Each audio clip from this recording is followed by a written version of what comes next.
Notre thème de ce matin, c'est une ville forte dans une autre. Une ville forte dans une autre. Une ville forte dans une autre. Nous sommes partis de la première lecture qui dit ceci. Elle dit, en ce jour-là, ce cantique sera chanté dans le pays de Juda. Nous avons une ville forte. Le Seigneur a mis pour sauvegarde murailles et avant-murs. Ouvrez les portes, elle entrera la nation juste qui se garde fidèle.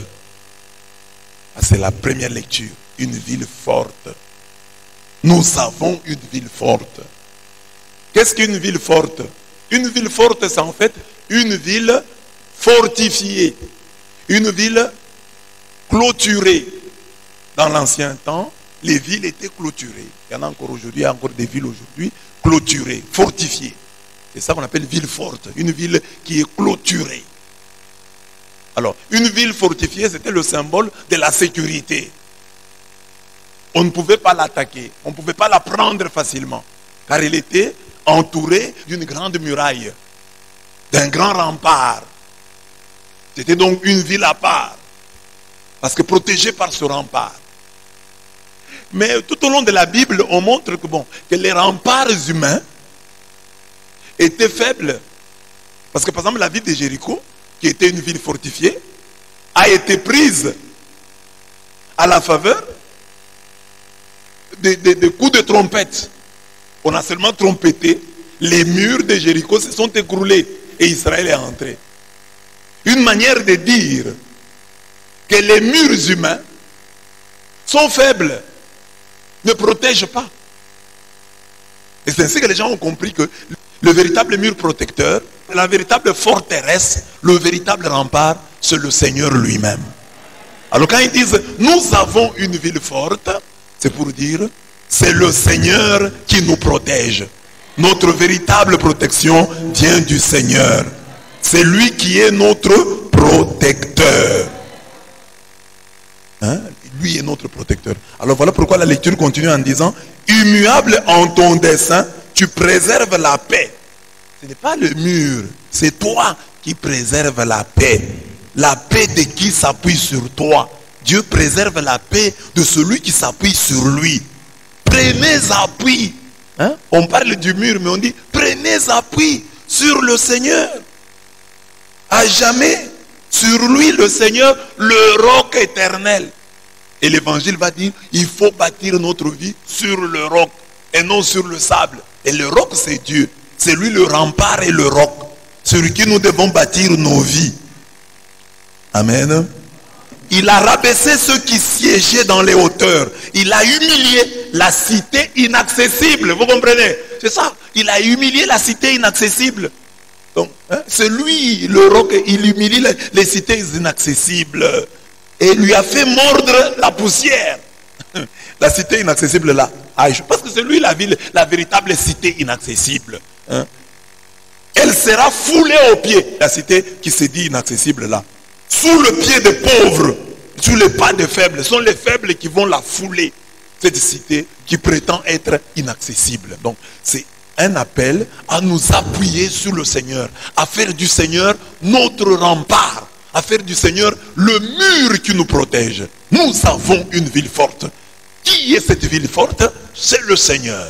Qui est cette ville forte? C'est le Seigneur qui est ma ville forte. Ma ville fortifiée. La ville qui me protège. Alors, le Seigneur est à la fois notre mur et notre avant-mur. Parce que c'est comme une double clôture. Il y a un avant-mur et le mur. Alors on dit, le Seigneur est la muraille et l'avant-mur. Il est les deux. Il est double mur. Donc nous sommes doublement protégés, nous sommes surprotégés. Le Seigneur va dire un texte de Zacharie 2, 4 à 5. Jérusalem sera une ville ouverte. Je dis non. Jérusalem n'aura pas de clôture. Ce sera une ville ouverte. À cause de la multitude d'hommes et de bêtes qui seront au milieu d'elle. Alors, Jérusalem sera une ville ouverte, et je serai pour elle, dit l'Éternel, une muraille de feu tout autour, et je serai sa gloire au milieu d'elle. Amen. Donc le Seigneur dit, la ville de Jérusalem n'aura pas de clôture, parce que moi-même, je serai pour cette ville la muraille de feu. Amen. Jérusalem dont je parle, c'est toi. Même si les gens ont l'impression que tu n'es pas protégé, que le Seigneur soit la muraille de feu qui te protège. Et ne soit pas seulement une ville protégée, parce qu'il y a des gens qui sont protégés, mais à l'intérieur, il n'y a rien. Le Seigneur dit, je serai pour Jérusalem une muraille de feu tout autour, et je serai sa gloire au milieu d'elle. Parce qu'il y a des maisons là qui ont des clôtures, il n'y a rien à l'intérieur. Il y a des clôtures, ils ferment même la porte. Vous fermez la porte pourquoi? Qu'est-ce qu'il y a? Le Seigneur dit, Zacharie 2, un beau texte. Donc, je serai une muraille de feu tout autour, et je serai sa gloire au milieu d'elle. Qu'il soit lui-même ta clôture, et à l'intérieur, que le Seigneur lui-même soit ta gloire. Amen. Amen. Alors, après ça, je cite le psaume 27 que nous connaissons. Le psaume 27, 1 à 3. Le Seigneur est le rempart de ma vie. Devant qui tremblerai-je? Quand s'avancent contre moi les méchants pour dévorer ma chair, ce sont eux, mes ennemis, mes adversaires, qui chancellent et succombent. Qu'une armée vienne camper contre moi, mon cœur est sans crainte. Qu'une guerre éclate contre moi, j'ai là ma confiance. Le Seigneur est le mur qui me protège. Donc, vous voyez, parce qu'il y a beaucoup de chrétiens, au lieu de louer le Seigneur, de le célébrer comme le rempart de leur vie, eux sont en train de lui demander de devenir le rempart de leur vie. Le Seigneur est le rempart de ta vie. Il l'est déjà. Toi, tu n'as qu'à y croire. Tu es le rempart de ma vie. Avant de dormir, parmi les psaumes favoris des chrétiens, il faut qu'il y ait le psaume 27. Le Seigneur est le rempart de ma vie. Le Seigneur est la muraille de feu qui nous protège. Il est la ville forte. La ville forte, j'ai dit, c'est lui-même. Quand Dieu nous protège, nous avons une longue, belle et sainte vie. Quand Dieu nous protège, nous croissons dans cette longue, belle et sainte vie. La ville forte, c'est la main de Dieu. La Bible dit, nul ne peut rien arracher de la main du Père. Jean 10, 29. La ville forte, ce sont les deux mains de Dieu. Parce qu'on dit, dans sa droite, une longue vie. Dans sa gauche, la richesse et la gloire. Si nous sommes dans les mains du Père, nous sommes protégés. Et par conséquent, préservés des maux qui frappent les autres. Dans les mains de Dieu, nous devenons une sorte de Goshen. Un pays dans un autre. Une ville dans une autre. Nous devenons un îlot de bonheur dans un océan de misère. Nous devenons un îlot de sainteté dans un océan d'iniquité. Cachés dans les mains divines, nous devenons une cité sur laquelle repose cet oracle. En ce jour-là, je distinguerai le pays de Goshen où habite mon peuple. Et là, il n'y aura point de mouche, afin que tu saches que moi, l'Éternel, je suis au milieu de ce pays. J'établirai une distinction entre mon peuple et ton peuple. Lorsque nous sommes dans les mains de Dieu, lorsque nous sommes dans la main de Dieu, nous avons avec le Seigneur cette puissante alliance. Tu ne craindras ni les terreurs de la nuit, ni la flèche qui vole de jour, ni la peste qui marche dans le noir, ni le fléau qui dévaste à midi, qu'il en tombe 1000 à tes côtés et 10 000 à ta droite. Toi, tu restes hors d'atteinte.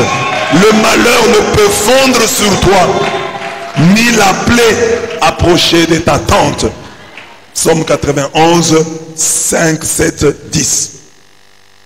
Cette main, ces deux mains de Dieu, que nous appelons Goshen, sont sur cette terre représentées par l'Église. L'Église qui a reçu cette belle promesse. Tu es pierre et sur cette pierre, je bâtirai mon Église. Et les portes du séjour des morts ne prévaudront point contre elle. Pour profiter des avantages de la ville forte, il faut être fier. Il faut chanter sa joie d'appartenir à l'église de Dieu. La main de Dieu, les mains de Dieu sont représentées sur terre par l'église. C'est ça la ville forte. La ville forte c'est Dieu. Mais sur terre, cette ville forte, c'est l'église dont nous sommes les membres. Alors on dit, en ce jour-là, nous devons être fiers d'appartenir à l'église. Et pouvoir dire, hein, comme dit ici le texte de la première lecture, en ce jour-là, ce cantique sera chanté dans le pays de Juda. Nous avons une ville forte, le Seigneur a mis pour sauvegarde murailles et avant-murs. Isaïe 26:1. Qui chante ainsi pleure lorsqu'il est exclu, ou lorsqu'il s'exclut lui-même de la ville forte, de l'église, de sa paroisse, de son groupe. Comme nous ne cessons de le dire, l'ABC de l'évangélisation loge dans notre capacité à parler en bien de notre église, de notre pasteur, de nos frères et sœurs. Naaman crut au Dieu d'Israël grâce au témoignage d'une petite fille du pays d'Israël qui était au service de la femme de ce général lépreux.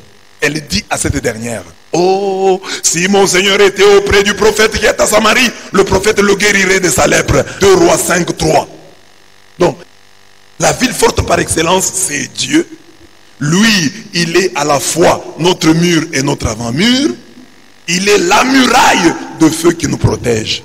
Il est le véritable Goshen de nos vies. Dans le pays où nous nous trouvons, si vous êtes dans la main de Dieu, vous allez vivre l'exception. Vous allez vivre le psaume 91. Vous allez être dans la ville, mais vous vivez les réalités d'ailleurs. Parce qu'à Goshen, où vivait Israël, les 10 fléaux n'ont pas régné. Les 10 fléaux se sont arrêtés aux portes de Goshen. Que le malheur s'arrête aussi à ta porte. Qu'il n'entre pas dans ta maison. Parce que tu es dans la main de Dieu. Parce que tu es dans la main de Dieu. Amen. Maintenant je dis, la ville forte, c'est aussi l'église. Le Christ l'a aimée et s'est livré pour elle. Aimons l'église et soyons fiers d'elle. Tu es catholique, on te pose la question, tu pries où tu as honte de dire que tu es catholique. Donc tu n'aimes pas l'église. Parce que ici la chanson c'est nous avons une ville forte. C'est ça le nom que tu dois donner à ton église. Ville forte. Nous avons une ville forte. Dis à ton voisin, nous avons une ville forte. Alors maintenant, dans l'église ici, on te demande une chose. Fais-toi aimer de la communauté. Tu dois te faire aimer de l'église. Siracide 4:7. Donc l'église doit t'aimer. Et si l'église t'aime, ce qui est arrivé à Pierre va t'arriver. On dit que tandis que Pierre était ainsi gardé en prison, la prière de l'église s'élevait pour lui vers Dieu sans relâche. Acte 12:5. Sois tellement aimé par l'église qu'à tout moment elle prie pour toi. Amen. Amen. Dis à ton voisin, aime-moi et prie pour moi. Dis à celui qui t'a dit aime-moi, dis-lui, toi aussi fais-toi aimer. Fais-toi aimer et je prierai pour toi. Fais-toi aimer. Tu ne te fais pas aimer. Tu te comportes mal. Comment je vais t'aimer? Tu me critiques. Comment je vais t'aimer? Tu me calomnies. Comment je vais t'aimer? Tu me rends la tâche difficile. Je veux bien t'aimer, mais tu me compliques les bidons. Dis à ton voisin, je veux bien t'aimer. Je veux bien t'aider, mais tu me compliques. Une ville forte dans une autre. Ville forte, Dieu lui-même. Ville forte, Église. Alors soyons fiers. Ne pas dire, ah, non, moi je crois en Jésus-Christ. Je vous ai dit que c'est la technique des sectaires. Pour nous détacher de l'église, ils ont calomnié l'église. L'église ne sauve pas. Or l'église est le corps du Christ. Or l'église est l'épouse du Christ. L'église sauve. L'église corps du Christ sauve. Amen. Tu dois aimer l'église. Tu dois l'appeler ville forte. Ville forte. Quand je suis ici, je suis protégé. Quand je viens ici, je me protège. Je dois me faire aimer de l'église. L'amour des membres de ma communauté est un amour protecteur. Amen. Alors, la ville forte, c'est Dieu, la ville forte par excellence. La ville forte, c'est aussi l'église. Mais je termine en disant, la ville forte, c'est chacun de nous. Chacun de nous est une ville forte. Voilà notre thème. Une ville forte dans une autre. La ville forte là, une ville forte, c'est Dieu. Dieu en nous. Mais aussi, nous en Dieu. Conformément à ce que nous dit Jean 15, 4. Demeurez en moi et je demeurerai en vous. Dieu est amour. C'est lui qui demeure dans l'amour, demeure en Dieu et Dieu demeure en lui. 1 Jean 4, 16. Donc, une ville forte dans une autre, c'est Dieu en nous. Et nous sommes pendant le temps de l'Avent. Dieu en nous comme ville forte. Et nous en Dieu. Dieu en nous pour nous protéger. Mais nous en Dieu pour être protégés. Amen. Amen. Dis à ton voisin, Dieu en toi, toi en Dieu. C'est ça. Ville forte. Une ville forte. C'est-à-dire Dieu est la ville forte qui doit habiter en nous. Nous qui sommes aussi des villes fortes. Dieu vient habiter en nous pour faire de nous des villes fortes. Villes fortes. Alors, comment nous serons des villes fortes? Si nous devenons le saint. Parce que le texte dit, la première lecture, dit que ouvrez les portes de la ville forte, elle entrera la nation juste qui se garde fidèle. Qui habite la ville forte? Qui sont les villes fortes? Ce sont les saints, les fidèles. Vous voyez par exemple à Sodome et Gomorrhe, Dieu dit, si j'y trouve 10 justes, je ne détruirai pas la ville. Donc le destin du cosmos dépend des saints. Paul,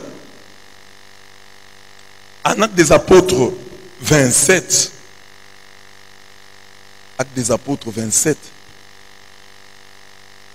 il dit, l'ange du Dieu auquel j'appartiens, l'ange du Dieu auquel j'appartiens, et que je sers, m'est apparu cette nuit et m'a dit, Paul, ne crains point, il faut que tu comparaisses devant César. Et voici, Dieu t'a donné tous ceux qui naviguent avec toi. C'est pourquoi, ô homme, rassurez-vous, car j'ai cette confiance en Dieu qu'il en sera comme il m'a été dit. Donc à Sodome, 10 justes auraient sauvé la ville. Dans ce bateau, Paul va sauver la vie de ces gens. Parce que lui était déjà devenu une ville forte. Par sa consécration, par sa sainteté, il était devenu une ville forte.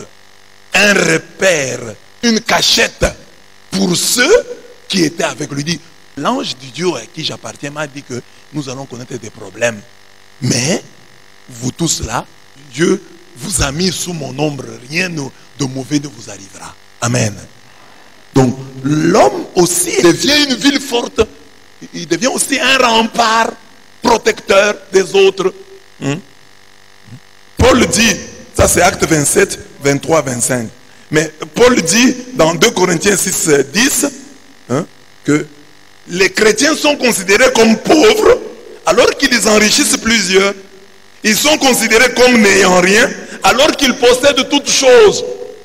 C'est ça le chrétien. Tu peux être là, dans la famille. Les gens te trouvent inutile. Les gens croient que tu ne leur apportes rien parce que tu n'as pas l'argent. Mais en réalité, on dit, on nous considère comme pauvres et nous en enrichissons plusieurs.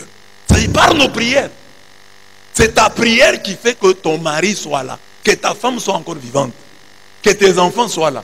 Et si l'enfant demain devient riche, que l'enfant ne croit pas qu'il est devenu riche de par lui-même. C'est parce que sa mère, qui apparaît comme pauvre, l'a enrichi par son alliance avec Dieu.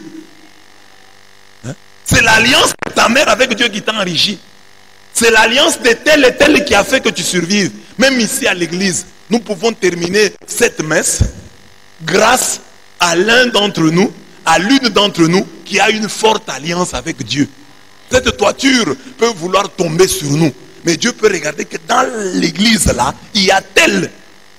Et il nous sauve grâce à tel. Parce que ce tel là est déjà devenu un rempart, une ville forte, une ville fortifiée. Il est devenu un repère. A-I-R-E. Repère. Donc une cachette. Hein? Donc c'est l'interpellation que le Seigneur nous a donnée. Donc pour que Dieu nous habite et que pour que nous puissions habiter en Dieu, une ville forte dans une autre, il faut donc la sainteté. Parce qu'on dit ouvrez les portes que la nation juste puisse entrer, la nation des fidèles. Alors si nous prenons au sérieux notre consécration, alors nous serons cette ville forte en Dieu, cette ville forte qui va habiter en Dieu et en qui Dieu va habiter. Amen. Ô Éternel, qui séjournera dans ta tente, qui demeurera sur ta montagne sainte, c'est lui qui marche dans l'intégrité, qui pratique la justice et qui dit la vérité selon son cœur. Il ne calomnie point avec sa langue, il ne fait point de mal à son semblable, il ne jette point l'opprobre sur son prochain, il regarde avec dédain celui qui est méprisable, mais il honore ceux qui craignent l'Éternel. Il ne se rétracte point. S'il fait un serment à son préjudice, il n'exige point d'intérêt de son argent et il n'accepte point de don contre l'innocent. Celui qui se conduit ainsi ne chancellera jamais. Amen. Voilà. Donc, il doit être saint. C'est lui qui veut être une ville forte. Je dis, la ville forte par excellence, c'est Dieu. La ville forte, c'est l'Église. La ville forte, c'est chacun de nous. Le saint dont le destin du cosmos dépend. Le destin de toute une ville, de toute une église, de toute une famille peut dépendre d'une personne. Voilà pourquoi nous avons l'obligation sacrée de nous consacrer de plus en plus. Parce que dans la famille, il faut regarder grâce à qui Dieu peut-il nous pardonner. Il faut toujours se poser des questions. Est-ce que Dieu, grâce à moi, peut-il pardonner à ma famille? Suis-je une ville forte, un rempart pour ma famille? Parce que je crois au rempart des remparts. Est-ce que moi je suis aussi un rempart pour ma famille? Suis-je un rempart pour mon mari? Suis-je un rempart pour ma femme? Suis-je un rempart pour mes enfants? Suis-je un rempart pour mes parents? Comment deviendrai-je un rempart? C'est par ma consécration. Parce qu'on ouvre les portes au peuple des fidèles, au peuple des justes, au petit reste. Qu'est-ce qu'un saint? Un saint, c'est celui qui ne cesse de se sanctifier. C'est cet homme consacré qui reste fidèle à sa consécration. C'est le saint qui se sanctifie encore. Apocalypse 22, 11. Nous devons ne pas être trop satisfaits de nous-mêmes. Nous devons chercher sans cesse la sanctification. Le saint, c'est qui? C'est le membre du petit reste rendu redoutable par sa consécration. Tous les peuples verront que tu portes le nom de Yahweh et ils te craindront. Le saint, il est Kadosh, Kadosh, Kadosh. Pourquoi? Parce qu'il porte le nom de Dieu. Il faut que tu sois dans ta famille le petit Kadosh qui loge dans le grand Kadosh qui est Dieu, le tout saint. Mais toi, tu dois être le petit saint en Dieu. Saint en hébreu signifie redoutable. C'est ça pourquoi j'ai dit, tu dois devenir le rempart de ta famille. Tu dois devenir la ville forte de ta famille. Ville forte par excellence, le Seigneur. Ville forte, l'Église. Ville forte, toi. Alors, tous les peuples verront que tu portes le nom de Yahweh et ils te craindront. Deutéronome 28, 10. Que les sorciers voient que tu portes le nom de Yahweh et qu'ils te craignent. Que les méchants voient que tu portes le nom de Yahweh et qu'ils te craignent. Que tous les jeteurs de mauvais sorts voient que tu portes le nom de Yahweh et qu'ils te craignent. C'est pour ça que nous venons à l'église. Je le répète sans cesse. Les gens ont, ah, vous allez à l'église, vous allez prier, vous avez quoi? Non. Quand nous venons à l'église, nous venons aussi pour le renforcement de nos capacités spirituelles. Pour le renforcement de notre force spirituelle. Amen. Le saint porte la marque de Dieu. Ne frappez pas la terre, ni la mer, ni les arbres. Le temps que nous marquions au front les serviteurs de Dieu. Parfois nous disons que nous sommes plus que Caïn. Personne ne peut accepter le nom. Mais Caïn portait une marque. Et Dieu lui a dit, personne ne te tuera. Que le sang de Jésus te protège. Amen. Voilà le saint. Le saint, il est rendu redoutable par le sang, la marque qu'il porte, le sang qui le protège. Et il fait maintenant partie du petit reste. Le petit reste qui est redoutable par sa consécration. Parce que le petit reste se consacre, se met à part. Te met à part, quand tu te distingues, Dieu fait de toi un rempart. Mets-toi à part et Dieu fera de toi un rempart. Distingue-toi. Sors de la multitude. Fais partie du petit reste.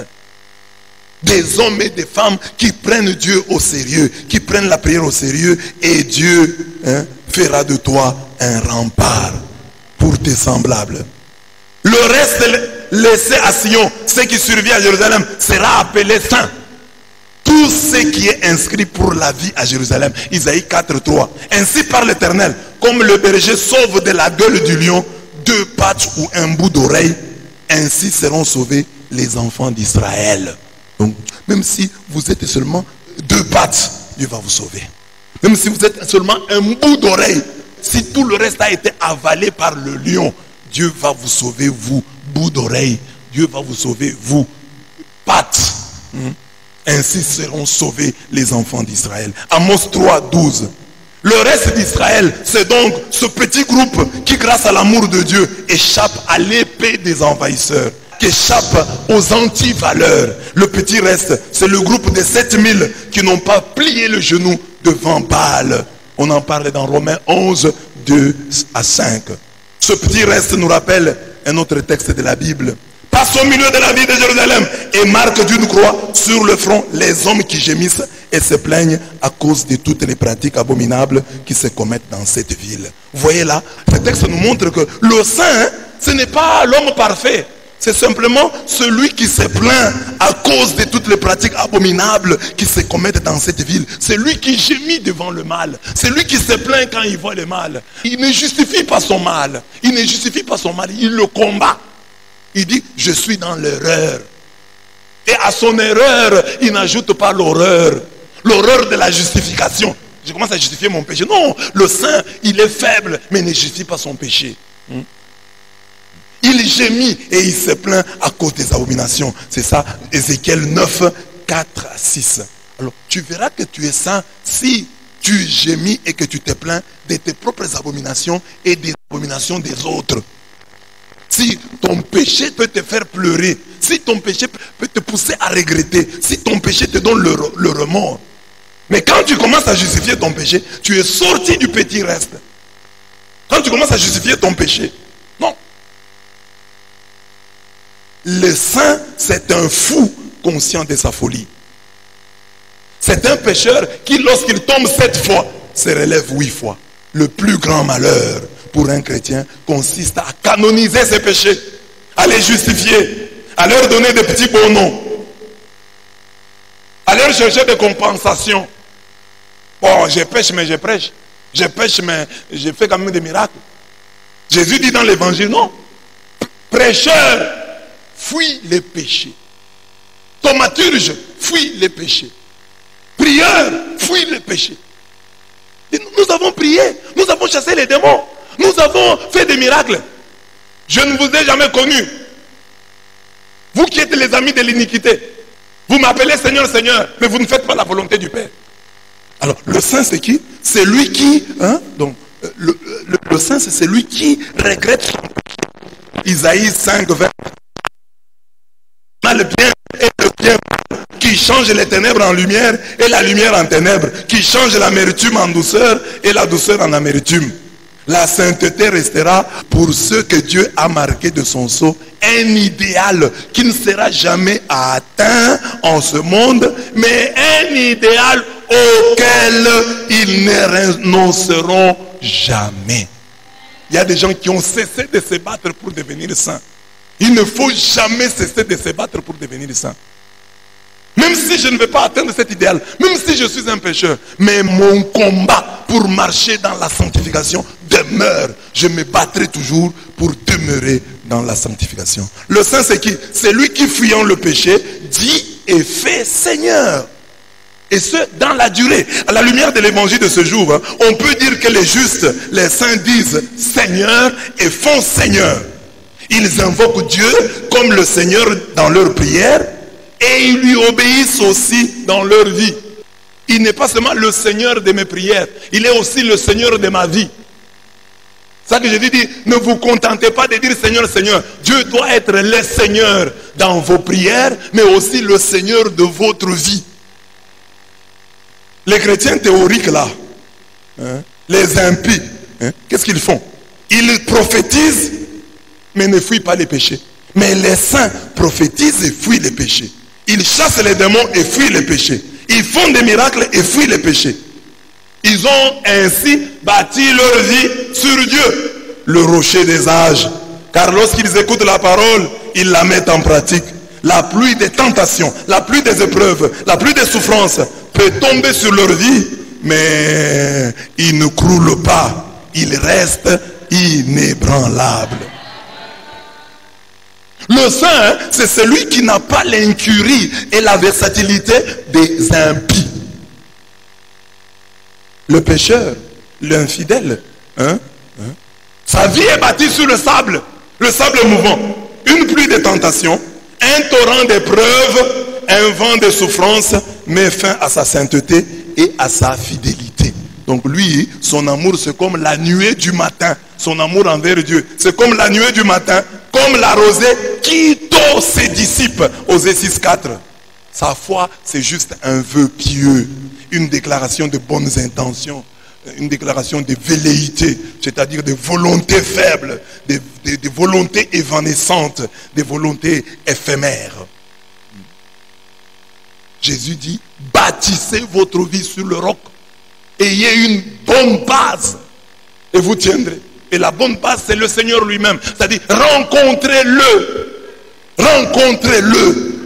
Si vous le rencontrez, lui le rocher, vous bâtissez votre vie sur lui, vous allez réussir. Le vent peut venir, la tempête peut venir, ils ne vous feront rien. Parce que vous êtes là, une ville fortifiée. Jérémie 1, 18 à 19. Voici que moi, aujourd'hui même, j'étais établi comme ville fortifiée.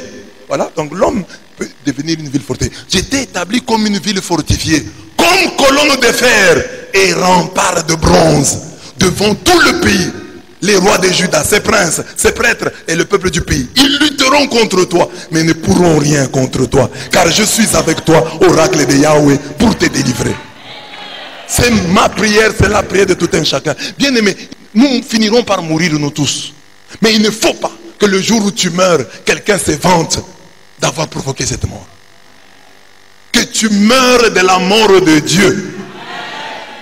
Que Dieu lui-même te prenne.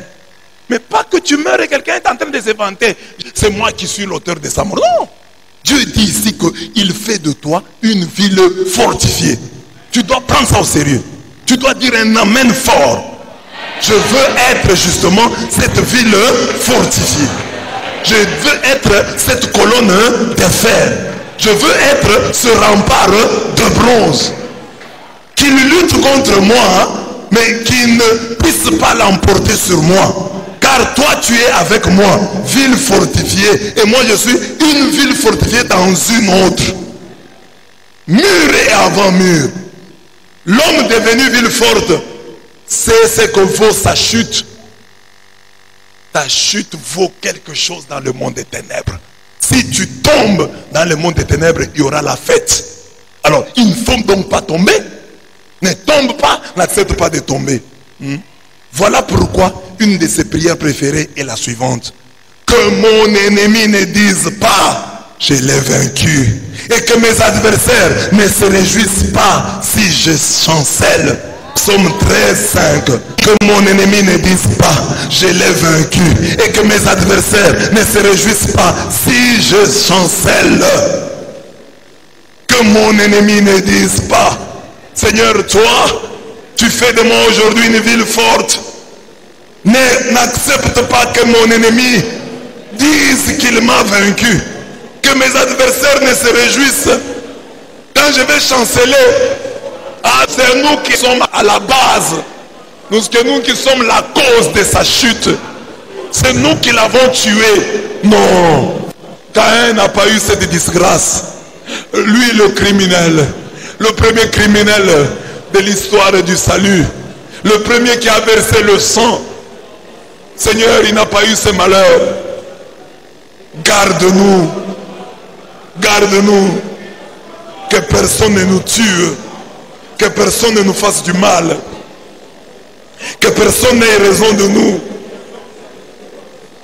Que personne ne se glorifie de nous avoir fait du mal. Que personne ne se vante d'être l'auteur de notre malheur. Ne laisse pas ces gens triompher.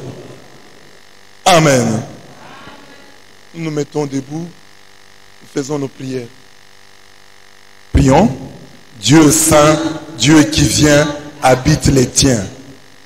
Tu es la ville forte par excellence, que la sainteté soit mon essence. Dieu saint, Dieu qui vient, habite les tiens. Tu es la grande muraille de feu, sois mon Seigneur et mon Dieu. Dieu saint, Dieu qui vient, habite les tiens. Tu m'as mis à part, fais de moi un rempart. Dieu saint, Dieu qui vient, habite les tiens. Tu es mon céleste Père, fais de moi un repère pour mes frères. Dieu saint, Dieu qui vient, habite les tiens. Fais-moi comprendre que le véritable humain se bat constamment pour être saint. Dieu saint, Dieu qui vient, habite les tiens. Même si je suis fait d'argile, ne me laisse pas être versatile. Dieu saint, Dieu qui vient, habite les tiens. Garde-moi de faire la publicité de ma honteuse iniquité. Dieu saint, Dieu qui vient, habite les tiens. Que ta sainte main aiguise mon amour pour ta sainte église. Dieu saint, Dieu qui vient, habite les tiens. Je veux faire partie du petit reste. Révèle-moi la grandeur des petits gestes. Dieu saint, Dieu qui vient, habite les tiens. Lorsqu'avec les méchants je m'attable, rends-moi encore plus redoutable. Dieu saint, Dieu qui vient, habite les tiens. Lorsqu'avec les méchants je m'attable, rends-moi encore plus redoutable. Les gens empoisonnent leurs frères. Le poison est devenu monnaie courante, bien-aimé. C'est ça la dernière prière. Lorsque, avec les méchants je m'attable, rends-moi encore plus redoutable. Lorsque tu manges avec eux, que Dieu te rende encore plus redoutable. Lorsque tu manges avec eux, que Dieu te rende encore plus redoutable. Lorsque tu manges avec eux, que Dieu te rende encore plus redoutable.